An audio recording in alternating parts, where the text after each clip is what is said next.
नमस्कार, न्यूज 18 देख रहे हैं आप और आपके साथ मैं हूं अंशिका पाठक। मां जिंदगी का विश्वास होती है, मां जीवन का संबल होती है, मां जीवन का सहारा होती है, मां जीवन की आस होती है, मां जीवन का सार होती है। बच्चों के लिए मां दुनिया है, भगवान है, सब कुछ होती है। और रही बात बच्चों की, तो बच्चों से ही मां है। बच्चे मां की दुनिया होते हैं। औरत चोर हो, डाकू हो, कातिल हो, कुछ भी हो, लेकिन वो अपने बच्चे के लिए सिर्फ मां होती है। मेरठ मामले में मुस्कान की 8 साल की बेटी पीहू जहां हर दिन उसे याद करके रो रही है, तो वहीं अब मुस्कान के चेहरे से मुस्कान गायब हो गई है। जेल में मुस्कान चीख चीख कर रो रही है। उसे अपनी बेटी पीहू की याद आ रही है। जी हां, पति सौरभ का कत्ल कर लाश के टुकड़े करने वाली मुस्कान जेल में रामायण सुन रही है। बैरक में एक बुजुर्ग महिला बंदी उसे रामायण सुना रही है। सोमवार को राम के जन्म की कहानी सुनते ही मुस्कान रोने लगी। उसको अपनी बेटी पीहू की याद आ गई। परिवार के लोग उससे मिलने नहीं आ रहे हैं। जेल में सुबह शाम रामायण पाठ होता है। मुस्कान रोज उसे सुनने जाती है। साहिल मुस्कान की आज न्यायिक हिरासत के 14 दिन पूरे हो जाएंगे। अब पुलिस उनकी रिमांड नहीं लेगी। पुलिस का कहना है कि हमारे पास हत्याकांड के पर्याप्त सबूत हैं, इसलिए रिमांड की जरूरत ही नहीं है।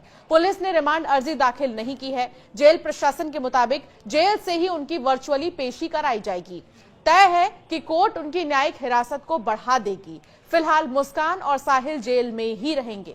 रविवार को सांसद अरुण गोविल जेल में आए थे। उन्होंने बंदियों को रामायण दी थी। मुस्कान ने भी रामायण ली, मगर वो रामायण पढ़ नहीं पा रही है क्योंकि उसकी एजुकेशन क्लास 9 तक की ही है और रामायण क्योंकि अवधि में लिखी होती है तो उसे और भी ज्यादा मुश्किलें हो रही हैं। वो सामान्य हिंदी तो पढ़ लेती है लेकिन चौपाइयां नहीं पढ़ पाती है, इसीलिए वो अपनी बैरक में मौजूद एक बुजुर्ग महिला से रामायण सुन रही है। इसके अलावा जेल में हर रोज रामायण पाठ होता है। मुस्कान वहां जाकर रामायण सुनती है। तो वहीं जेल सूत्रों के अनुसार जेल में मुस्कान को दूसरी बंदी महिला ने रामायण का बालकांड सुनाया। इसमें जैसे ही राम जन्म की कहानी आई, उसे सुनकर मुस्कान अपनी बेटी को याद करने लगी और चीख चीख कर रोने लगी।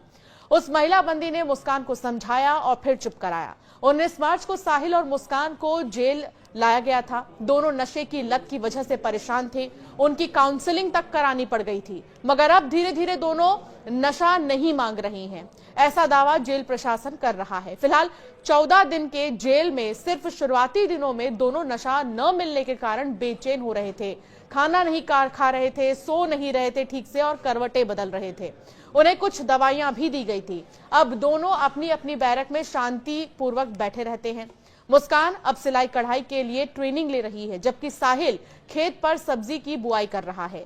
मेरठ में सौरभ राजपूत मर्डर के 27 दिन बीत चुके हैं। इस हत्याकांड में 3 स्तर पर जांच चल रही है। पहली पुलिस के स्तर पर, दूसरी फॉरेंसिक जांच हो रही है और तीसरी cyber cell. Police case diary, cyber cell की मोबाइल जांच के बाद अब फॉरेंसिक टीम की जांच में कई चौंकाने वाले खुलासे सामने आ रहे हैं।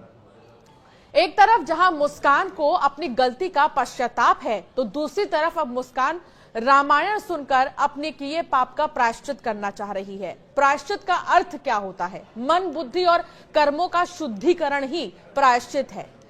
अपने किसी व्यवहार, भूल, दोष या किसी भी तरह के किए गए को अगर आप याद करते हैं तो इससे होने वाला दुख या कष्ट पछतावा है, यानी कि आप इसको लेकर पछताते हैं। शास्त्रों के अनुसार प्रायश्चित एक ऐसा कार्य जिसके करने से मनुष्य के पाप छूट जाते हैं। लेकिन क्या आपको पता है, इस दुनिया में ऐसे घोर पाप भी हैं जिसकी आप लाख कोशिश कर लें प्रायश्चित की, तब भी उस पाप से आपको छूट नहीं मिलेगी। एक ऐसा ही पाप मेरठ की मुस्कान ने किया। मुस्कान ने अपने बॉयफ्रेंड के साथ मिलकर जो पाप किया, उसके बाद से तो मुस्कान की हर तरफ निंदा हो रही है। यहां तक कि जो नीला ड्रम है वो काफी तेजी से वायरल हो रहा है। अब तो पत्नी से लेकर प्रेमिका नीले ड्रम की धमकी देती नजर आ रही है। फिलहाल मुस्कान को न केवल अब अपने पति की मौत का दुख है, बल्कि बेटी की याद भी बहुत ज्यादा आ रही है, खासकर तब जब वो रामायण सुन रही है।